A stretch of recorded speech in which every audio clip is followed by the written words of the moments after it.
പ്രിയ വിദ്യാർത്ഥികളെ, കഴിഞ്ഞ ക്ലാസ്സുകളിൽ എന്താണ് bank reconciliation statement, bank reconciliation statement എപ്പോഴാണ് തയ്യാറാക്കേണ്ടത്, ഒരു ബാങ്ക് റീകൺസിലിയേഷൻ സ്റ്റേറ്റ്മെൻറ്റിൻ്റെ ഫോർമാറ്റ് എന്താണ്, ക്യാഷ് ബുക്ക് ബാലൻസും പാസ്ബുക്ക് ബാലൻസും തമ്മിൽ ഡിഫറൻസ് വരാനുള്ള വിവിധങ്ങളായിട്ടുള്ള കാരണങ്ങൾ എന്തൊക്കെയാണ്, എല്ലാം നമ്മൾ കഴിഞ്ഞ ക്ലാസ്സുകളിൽ ചർച്ച ചെയ്തു.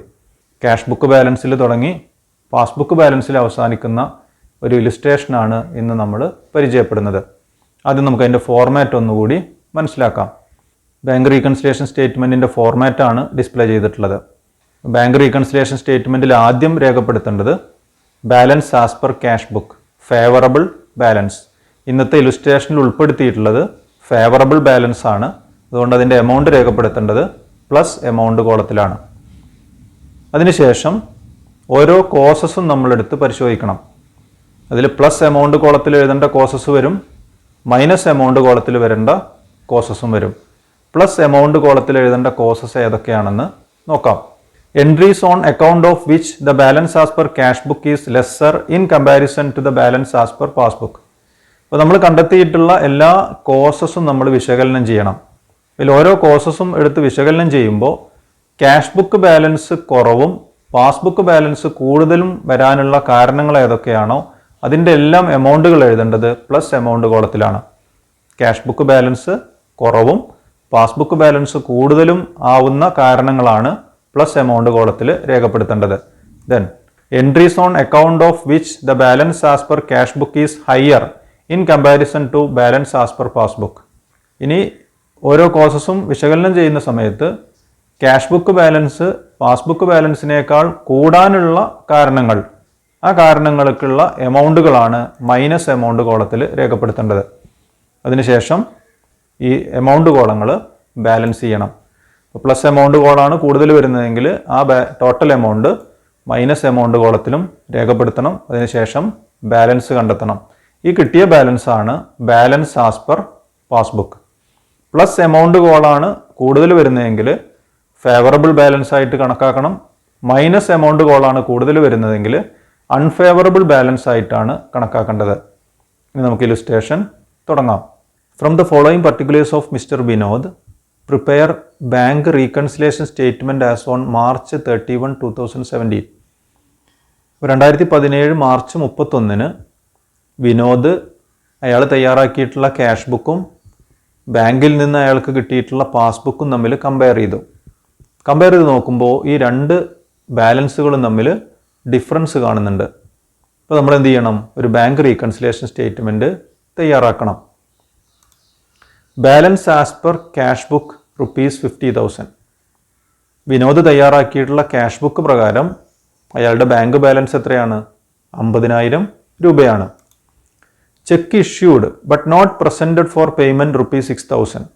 ക്യാഷ് ബുക്ക് ബാലൻസും പാസ്ബുക്ക് ബാലൻസും തമ്മിൽ ഡിഫറൻസ് കണ്ടെത്തിയപ്പോൾ വിനോദ് എന്ത് ചെയ്തു?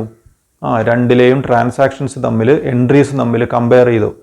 കമ്പയർ ചെയ്തിട്ട് തെറ്റിനുള്ള ചില കാരണങ്ങൾ അയാൾ കണ്ടെത്തിയിട്ടുണ്ട്. അതിലൊന്നാമത്തെ കാരണമാണ് cheques issued but not presented for payment ₹6,000. 6,000 രൂപയുടെ ചെക്ക് ഒരു സപ്ലയർക്ക് നമ്മൾ കൊടുത്തിട്ടുണ്ട്. അത് നമ്മൾ ക്യാഷ് ബുക്കിൽ രേഖപ്പെടുത്തി. പക്ഷേ ഈ ചെക്ക് ഇതുവരെയും എവിടെ പ്രസൻറ്റ് ചെയ്തിട്ടില്ല? ബാങ്കിൽ പ്രസൻറ്റ് ചെയ്തിട്ടില്ല. അതിനർത്ഥം അത് പാസ്ബുക്കിൽ രേഖപ്പെടുത്തിയിട്ടില്ല. അപ്പോൾ പാസ്ബുക്കിൽ രേഖപ്പെടുത്താത്ത എന്നാൽ ക്യാഷ് ബുക്കിൽ രേഖപ്പെടുത്തിയിട്ടുള്ള ഒരു ട്രാൻസാക്ഷനാണ് നമ്മൾ കണ്ടത്. Then the bank had directly collected dividend of ₹8,000 and credited to bank account but was not entered in the cash book. Then നമുക്ക് വേണ്ടിയിട്ട് അല്ലെങ്കിൽ വിനോദിന് വേണ്ടിയിട്ട് ബാങ്ക് ₹8,000 കളക്ട് ചെയ്തിട്ടുണ്ട്, ഡിവിഡൻഡ് കളക്ട് ചെയ്തിട്ടുണ്ട്. അപ്പോൾ വിനോദിന് കിട്ടേണ്ട ക്യാഷാണ്, ഡിവിഡൻഡാണ്. അത് ബാങ്ക് നേരിട്ട് ആ കമ്പനിയിൽ നിന്ന് കളക്ട് ചെയ്ത് വിനോദിൻ്റെ അക്കൗണ്ടിൽ ക്രെഡിറ്റ് ചെയ്തിട്ടുണ്ട്. But it is not entered in the cash book. പക്ഷെ അത് വിനോദ് തയ്യാറാക്കിയിട്ടുള്ള ക്യാഷ് ബുക്കിൽ അത് രേഖപ്പെടുത്തിയിട്ടില്ല. അപ്പോൾ ക്യാഷ് ബുക്കിൽ രേഖപ്പെടുത്തിയിട്ടില്ല, പക്ഷെ എവിടെ രേഖപ്പെടുത്തിയിട്ടുണ്ട്? പാസ്ബുക്കിൽ രേഖപ്പെടുത്തിയിട്ടുണ്ട്.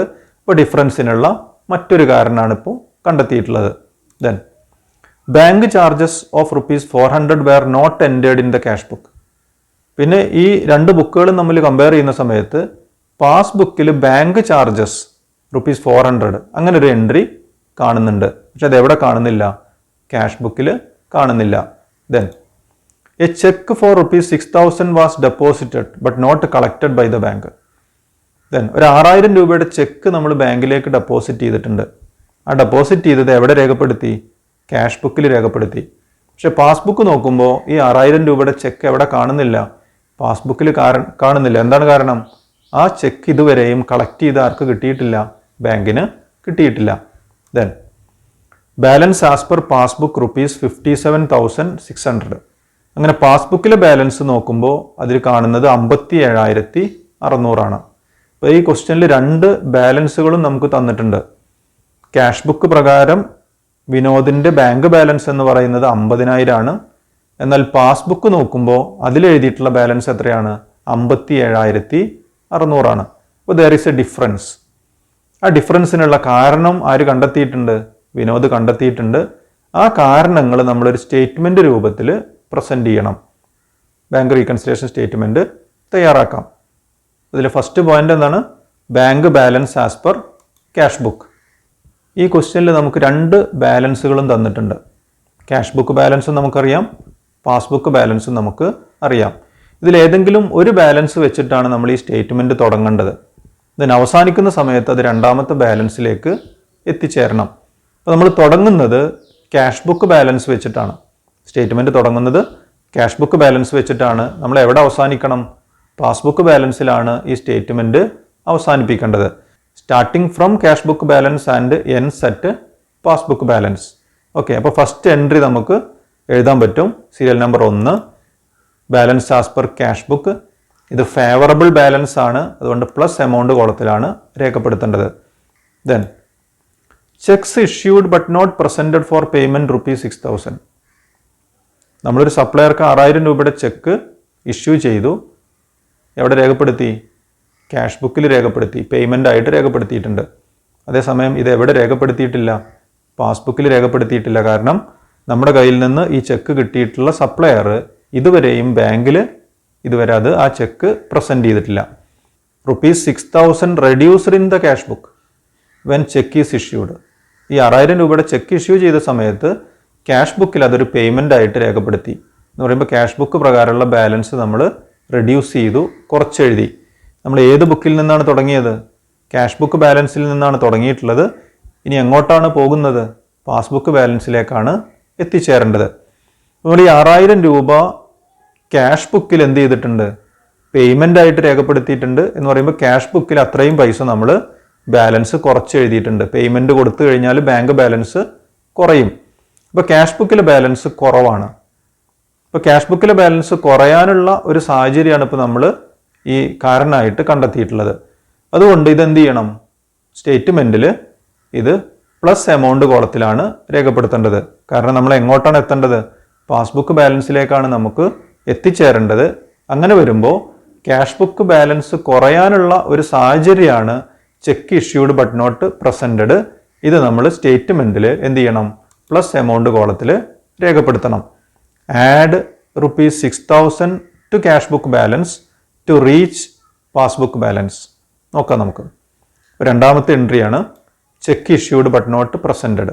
അപ്പോൾ പാസ്ബുക്ക് ബാലൻസുമായിട്ട് കമ്പയർ ചെയ്യുമ്പോൾ ക്യാഷ് ബുക്കിൽ മാത്രമാണ് ഈ പേയ്മെൻറ്റ് നമ്മൾ രേഖപ്പെടുത്തിയിട്ടുള്ളത്, പാസ്ബുക്കിൽ രേഖപ്പെടുത്തിയിട്ടില്ല. അപ്പോൾ ക്യാഷ് ബുക്കിലെ ബാലൻസ് കുറവും പാസ്ബുക്കിലെ ബാലൻസ് കൂടുതലുമാണ്. അപ്പോൾ ക്യാഷ് ബുക്കിൽ കുറയാനുള്ള ഒരു സാഹചര്യമാണെങ്കിൽ നമ്മൾ പ്ലസ് എമൗണ്ട് കോളത്തിലാണ് രേഖപ്പെടുത്തേണ്ടത്. Then the bank had directly collected dividend ₹8,000 and credited to bank account but was not entered in the cash book. Bank ₹8,000 dividend collect ചെയ്ത് നമ്മുടെ പാസ്ബുക്കിൽ രേഖപ്പെടുത്തിയിട്ടുണ്ട്. എന്നാൽ പാസ്ബുക്കിലെ ബാലൻസ് കൂടിയിട്ടുണ്ട്. ഇതെവിടെ രേഖപ്പെടുത്തിയിട്ടില്ല? ക്യാഷ് ബുക്കിൽ രേഖപ്പെടുത്തിയിട്ടില്ല. ഈ ട്രാൻസാക്ഷൻ നടന്ന സമയത്ത് ബാങ്കിൽ അവർ എന്ത് ചെയ്തിട്ടുണ്ട്?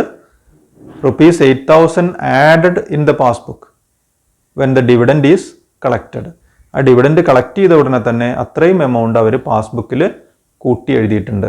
എന്ന് പറയുമ്പോൾ പാസ്ബുക്കിലെ ബാലൻസ് കൂടുതലാണ്.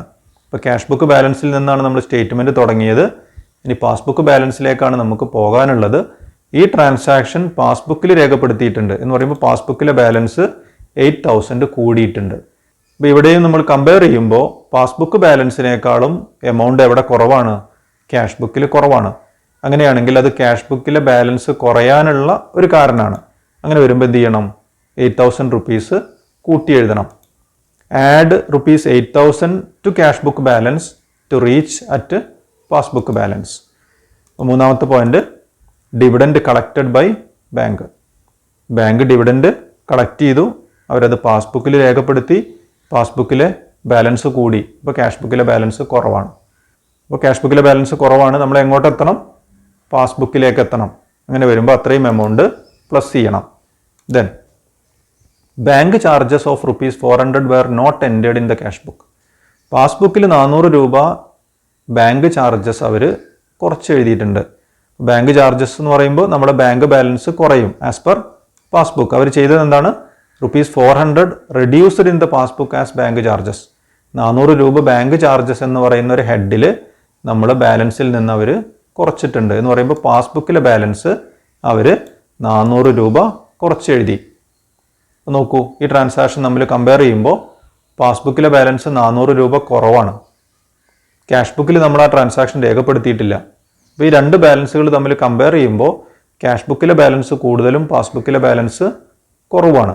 ഇപ്പോൾ ക്യാഷ് ബുക്കിലെ ബാലൻസ് കൂടുതലായിരിക്കുന്ന ഒരു സാഹചര്യമാണ് ഇപ്പോൾ നമ്മൾ കണ്ടെത്തിയിട്ടുള്ളത്. അങ്ങനെ കൂടാനുള്ള സാഹചര്യമാണ് നമ്മൾ കണ്ടെത്തിയിട്ടുള്ളതെങ്കിൽ അത് സ്റ്റേറ്റ്മെൻറ്റിൽ നമ്മൾ എന്ത് ചെയ്യണം? മൈനസ് ചെയ്യണം. -400 less ₹400 from cash book balance to reach passbook balance. നമ്മൾ അടുത്ത എൻട്രി എഴുതാണ്, bank charges debited by the bank. പാസ്ബുക്കിൽ അവരത് കുറച്ച് എഴുതിയിട്ടുണ്ട് എന്ന് പറഞ്ഞാൽ പാസ്ബുക്ക് ബാലൻസ് കുറവാണ്, ക്യാഷ് ബുക്കിലെ ബാലൻസ് കൂടുതലാണ്. അപ്പോൾ ക്യാഷ് ബുക്കിലെ ബാലൻസ് കൂടാനുള്ള ഒരു സാഹചര്യമാണ് കോസായിട്ട് കണ്ടെത്തിയിട്ടുള്ളത്. അതുകൊണ്ട് ഇത് എന്ത് ചെയ്യണം? മൈനസ് എമൗണ്ട് കോളത്തിലാണ് രേഖപ്പെടുത്തേണ്ടത്. Then a cheque for ₹6,000 was deposited but not collected by the bank. 6,000 രൂപ നമ്മൾ ബാങ്കിലേക്ക് ചെക്ക് ഡെപ്പോസിറ്റ് ചെയ്തു. എവിടെ രേഖപ്പെടുത്തി? ക്യാഷ് ബുക്കിൽ രേഖപ്പെടുത്തി. പക്ഷെ എവിടെ രേഖപ്പെടുത്തിയിട്ടില്ല? പാസ്ബുക്കിൽ രേഖപ്പെടുത്തിയിട്ടില്ല. കാരണം അവർക്ക് ഇത്രയും എമൗണ്ട് ഇതുവരെ കളക്ട് ചെയ്ത് കിട്ടിയിട്ടില്ല. എന്താണ് നമ്മൾ ചെയ്തിട്ടുള്ളത്? ₹6,000 added in the cash book when cheque is deposited. Check deposit ചെയ്യുമ്പോൾ നമ്മൾ ബാങ്ക് ബാലൻസ് കൂടുതലായിട്ട് കാണിച്ചിട്ടുണ്ട്. അത്രയും എമൗണ്ട് നമ്മൾ ബാങ്ക് അക്കൗണ്ടിൽ കൂട്ടി എഴുതിയിട്ടുണ്ട്. ഈ സ്റ്റേറ്റ്മെൻറ്റിൽ ആദ്യം എഴുതിയത് ക്യാഷ് ബുക്ക് ബാലൻസ് ആണ്. ഇനി നമ്മൾ എങ്ങോട്ടാണ് എത്തേണ്ടത്? പാസ്ബുക്ക് ബാലൻസിലേക്കാണ് എത്തേണ്ടത്. അപ്പോൾ ഈ ട്രാൻസാക്ഷൻ നമ്മൾ ക്യാഷ് ബുക്കിൽ മാത്രമാണ് രേഖപ്പെടുത്തിയത്. ക്യാഷ് ബുക്കിൽ രേഖപ്പെടുത്തി എന്ന് പറയുമ്പോൾ ഡെപ്പോസിറ്റ് ഓഫ് ചെക്കാണ്. ചെക്ക് ഡെപ്പോസിറ്റ് ചെയ്യുമ്പോൾ ക്യാഷ് അക്കൗണ്ടിലെ ബാലൻസ് നമ്മൾ കൂട്ടി എഴുതിയിട്ടുണ്ട്. ക്യാഷ് ബുക്കിലെ ബാലൻസ് നമ്മൾ കൂട്ടി എഴുതിയിട്ടുണ്ട്. അങ്ങനെ കൂട്ടി എഴുതുമ്പോൾ ക്യാഷ് ബുക്ക് ഉയർന്നിരിക്കുകയാണ്. ക്യാഷ് ബുക്കിലാണ് കൂടുതൽ ബാലൻസ് വരുന്നത്, പാസ്ബുക്കിലെ ബാലൻസ് കുറവാണ്. അപ്പോൾ ക്യാഷ് ബുക്കിലെ ബാലൻസ് കൂടാനുള്ളൊരു സാഹചര്യമാണ് ഇപ്പോൾ നമ്മൾ കണ്ടെത്തിയത്. അത് സ്റ്റേറ്റ്മെൻറ്റിൽ എഴുതുമ്പോൾ എന്ത് ചെയ്യണം? മൈനസ് എമൗണ്ട് കോളത്തിലാണ് രേഖപ്പെടുത്തേണ്ടത്. എന്ത് ചെയ്യണം? Less ₹6,000 from cash book balance to reach passbook balance. അടുത്ത എൻട്രി എഴുതി, cheque deposited but not credited by the bank. ബാങ്കിലേക്ക് നമ്മൾ 6,000 രൂപയുടെ ചെക്ക് ഡെപ്പോസിറ്റ് ചെയ്തു. ക്യാഷ് ബുക്കിൽ അത് രേഖപ്പെടുത്തി. ക്യാഷ് ബുക്കിലെ ബാലൻസ് കൂടി, പാസ്ബുക്കിലെ ബാലൻസ് കുറവാണ്. ഇപ്പോൾ ക്യാഷ് ബുക്കിലെ ബാലൻസ് കൂടാനുള്ള ഒരു കാരണമാണ് നമ്മൾ കണ്ടെത്തിയത്. അത് സ്റ്റേറ്റ്മെൻറ്റിൽ എഴുതുമ്പോൾ മൈനസ് എമൗണ്ട് കോളത്തിലാണ് രേഖപ്പെടുത്തേണ്ടത്. എല്ലാ കാരണങ്ങളും നമ്മൾ രേഖപ്പെടുത്തി കഴിഞ്ഞു. ഇനി നമ്മൾ ഈ രണ്ട് എമൗണ്ട് കോളങ്ങളും ഒന്ന് ബാലൻസ് ചെയ്യണം. ബാലൻസ് ചെയ്യുമ്പോൾ പ്ലസ് എമൗണ്ട് കോളത്തിലാണ് കൂടുതൽ വരുന്നത്. എത്ര വരുന്നുണ്ട്? 64,000. അപ്പോൾ അത് മൈനസ് എമൗണ്ട് കോളത്തിൻ്റെ ടോട്ടലായിട്ട് രേഖപ്പെടുത്തണം. ദെൻ 64,000 നിന്ന് 400ഉം 6,000 ആ രണ്ട് മൈനസ് എമൗണ്ട് കോളത്തിലുള്ള എമൗണ്ടുകളും മൈനസ് ചെയ്താൽ കിട്ടുന്നത് 57,600. ഈ 57,600 ബാലൻസ് ആസ് പെർ പാസ്ബുക്ക്. ഈ ബാലൻസ് ആസ് പെർ പാസ്ബുക്ക് നമുക്ക് ക്വസ്റ്റ്യനിൽ തന്നിട്ടുണ്ട്. അത് ഇതേ എമൗണ്ട് തന്നെയാണ് കിട്ടിയത് എന്ന് നമുക്കൊന്ന് പരിശോധിക്കാം. 57,600 നമുക്ക് ഫൈനൽ ആൻസർ കിട്ടിയിട്ടുള്ളത്. നമ്മളെ ക്വസ്റ്റ്യനിൽ നോക്കുക, ഏറ്റവും അവസാനം എഴുതിയിട്ടുണ്ട് ബാലൻസ് ആസ് പെർ പാസ്ബുക്ക് 57,600. അപ്പോൾ നമ്മൾ ക്യാഷ് ബുക്ക് ബാലൻസിൽ നിന്ന് തുടങ്ങി അവസാനം നമ്മൾ എവിടെ എത്തി? പാസ്ബുക്ക് ബാലൻസിൽ എത്തി. അപ്പോൾ ഇങ്ങനെയാണ് ബാങ്ക് റീകൺസിലിയേഷൻ സ്റ്റേറ്റ്മെൻറ്റ് തയ്യാറാക്കേണ്ടത്. ആദ്യം നമ്മൾ ക്യാഷ് ബുക്കിലെ ബാലൻസ് രേഖപ്പെടുത്തി. ദെൻ അവസാനം നമ്മൾ എവിടെ എത്തിച്ചേർന്നു? പാസ്ബുക്കിലെ ബാലൻസിൽ എത്തിച്ചേർന്നു. ഇതിൽ ഏതൊക്കെ എമൗണ്ടുകളാണ് നമ്മൾ കൂട്ടാൻ വേണ്ടി എഴുതിയിട്ടുള്ളത്? നമ്മൾ തുടക്കം കുറിച്ചത് സ്റ്റാർട്ട് ചെയ്തത് ക്യാഷ് ബുക്ക് ബാലൻസ് വെച്ചാണ്. അങ്ങനെ ക്യാഷ് ബുക്ക് ബാലൻസ് വെച്ചാണ് നമ്മൾ ഈ സ്റ്റേറ്റ്മെൻറ്റ് തയ്യാറാക്കുന്നതെങ്കിൽ ഓരോ ട്രാൻസാക്ഷൻസും ഓരോ എൻട്രീസും നമ്മൾ രേഖപ്പെടുത്തുന്ന സമയത്ത് ക്യാഷ് ബുക്ക് ബാലൻസും പാസ്ബുക്ക് ബാലൻസും തമ്മിൽ കമ്പയർ ചെയ്യണം. അപ്പോൾ ഓരോ കാരണങ്ങളും നമ്മൾ വിശകലനം ചെയ്യുമ്പോൾ ക്യാഷ് ബുക്കിലെ ബാലൻസ് കുറയാനുള്ള ഒരു സാഹചര്യം കണ്ടെത്തി കഴിഞ്ഞാൽ അത് പ്ലസ് എമൗണ്ട് കോളത്തിലാണ് രേഖപ്പെടുത്തേണ്ടത്. അതേസമയം ഏതെങ്കിലും കാരണങ്ങൾ ക്യാഷ് ബുക്കിലെ ബാലൻസ് കൂടുതലും പാസ്ബുക്കിലെ ബാലൻസ് കുറയാനും ഉള്ള ഒരു സാഹചര്യമാണ് നമ്മൾ കണ്ടെത്തിയതെങ്കിൽ അത് മൈനസ് എമൗണ്ട് കോളത്തിലാണ് രേഖപ്പെടുത്തേണ്ടത്. അങ്ങനെ എല്ലാ കാരണങ്ങളും രേഖപ്പെടുത്തി കഴിഞ്ഞാൽ ഈ എമൗണ്ട് കോളങ്ങൾ തമ്മിൽ ബാലൻസ് ചെയ്ത് നോക്കണം. ബാലൻസ് ചെയ്യുമ്പോൾ പ്ലസ് എമൗണ്ട് കോളാണ് കൂടുതൽ വരുന്നതെങ്കിൽ അവസാനം കിട്ടുന്ന ബാലൻസിനെയും നമുക്ക് ഫേവറബിൾ ബാലൻസ് ആയിട്ട് കണക്കാക്കാൻ പറ്റും. ഈ ക്വസ്റ്റ്യനിൽ നമുക്ക് ഫേവറബിൾ ബാലൻസ് ആണ് അവസാനം കിട്ടിയത്. എത്രയാണ്? പാസ്ബുക്ക് ബാലൻസ് കിട്ടുന്നത് 57,600. ഇന്ന് നമ്മൾ ക്യാഷ് ബുക്ക് ബാലൻസിൽ തുടങ്ങി പാസ്ബുക്ക് ബാലൻസിൽ അവസാനിക്കുന്ന ഒരു ബാങ്ക് റീകൺസിലേഷൻ സ്റ്റേറ്റ്മെൻ്റ് ആണ് തയ്യാറാക്കിയത്. അപ്പോൾ ഇന്ന് ചെയ്ത ഈ പ്രോബ്ലത്തിൽ എന്തെങ്കിലും ഡൗട്ടുകൾ ഉണ്ടെങ്കിൽ നിങ്ങൾ കമൻറ്റ് ചെയ്യണം. അടുത്ത ദിവസം പാസ്ബുക്ക് ബാലൻസിൽ തുടങ്ങി ക്യാഷ് ബുക്ക് ബാലൻസിൽ അവസാനിക്കുന്ന ഒരു ഇലിസ്ട്രേഷൻ നമുക്ക് ചർച്ച ചെയ്യാം. ഓക്കെ.